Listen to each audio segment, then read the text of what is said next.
Si l'ancien scanner prend 5 à 7 minutes pour le traitement d'un conteneur sur un total de 150 le jour, le full scanning de la société Global Access Congo, dorénavant opérationnel au port autonome de Pointe-Noire, n'en fait que 2 secondes pour scanner avec une capacité de 150 conteneurs par heure. Alors par rapport au système, je trouve que il est super performant. C'est bien déjà pour nous parce que nous recevons des conteneurs tout le temps. Il faut savoir que ici nous avons quasiment comme la première défense du pays. Et ce qui se passe, c'est que nous avons l'œil sur tout ce qui rentre au pays.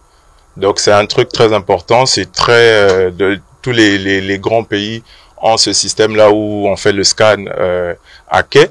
Et voilà, c'est une bonne chose que nous puissions aussi avoir bénéficié de cette technologie. C'est le matériel dernier cri parce que nous avons ici un scanner fixe qui s'appelle le FS600.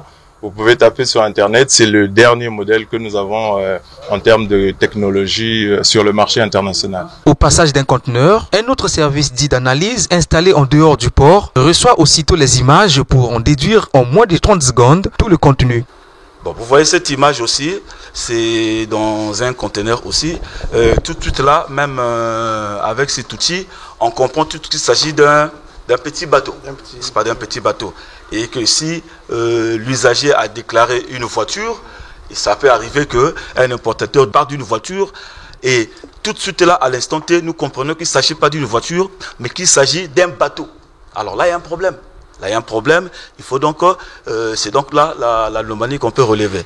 Donc, avec ces outils, ça nous permet, n'est-ce pas, de relever toutes les anomalies possibles. Au nombre de 2, ces scanners fixes et mobiles ont été visités le 2 novembre 2023 par la délégation composée des syndicats patronaux, la Chambre de commerce de Brazzaville, le secrétaire permanent du Conseil national de concertation, facilitateur du dialogue entre le secteur public-privé. Bien qu'ils soient installés selon la convention signée entre la société Global Access et le gouvernement congolais pour une durée de 15 ans, ces scanners full et fast présentent des avantages significatifs. La mise en œuvre des scanners à rayon X avec une capacité de full scanning et de fast scanning, c'est-à-dire extrêmement rapide, profite à l'opérateur économique par le fait déjà que l'opération est extrêmement rapide.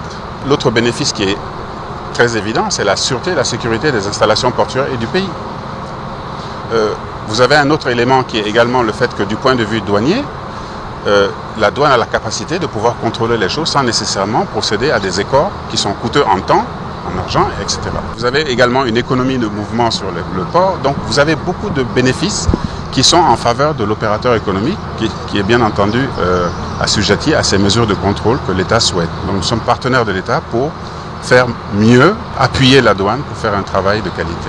L'œuvre de la société Global Access apporte, selon les témoignages, la sécurité, fiabilité et raccourcit les temps de sortie des conteneurs. Elle est également un gagne-pain pour de nombreux Congolais employés de la société. Après avoir effectué un tour d'horizon dans le champ d'action de Global Access, afin de s'en rassurer de la sécurité et fiabilité, le patronat congolais, qui, au travers des plaidoyers auprès des autorités compétentes, milite pour l'opérationnalisation de ce scanner au port autonome de Pointe-Noire, s'est dit très épaté. Les ragoûts que l'on entend ne sont l'œuvre que des personnes qui ne veulent pas la transparence. Le projet scanner, c'est la transparence. Ceux qui crient à travers les médias, c'est ceux qui ne veulent pas la transparence. Tout ce qui rentre par le port de Pointe-Noire, hier, rentrait par le circuit vert. Qu'est-ce que vous entendez par le circuit vert? Ça veut dire que les marchandises qui rentraient sans être contrôlées, et qui faisaient que certaines personnes ici soient devenues riches. Riches parce que, en volant l'État congolais, est-ce qu'on peut soutenir quelqu'un qui veut que sa marchandise ne soit pas contrôlée?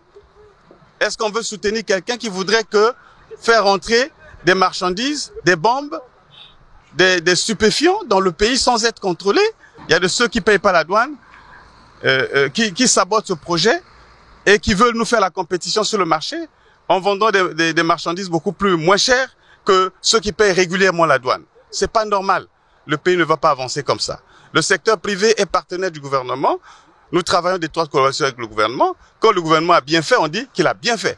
Et là, nous soutenons le gouvernement. Dans le cadre de la contribution au budget de l'État des recettes de douane, j'encourage, je demande au gouvernement de faire de telle sorte que ce scanner-là puisse être opérationnel totalement, afin que ce soit l'investisseur, que ce soit le gouvernement, que tout le monde se retrouve et le Congolais lambda. À noter que l'opérationnalisation de ces scanners, qui entre autres favorise l'accroissement des recettes douanières, pourrait améliorer le positionnement du Congo dans le classement Doing Business.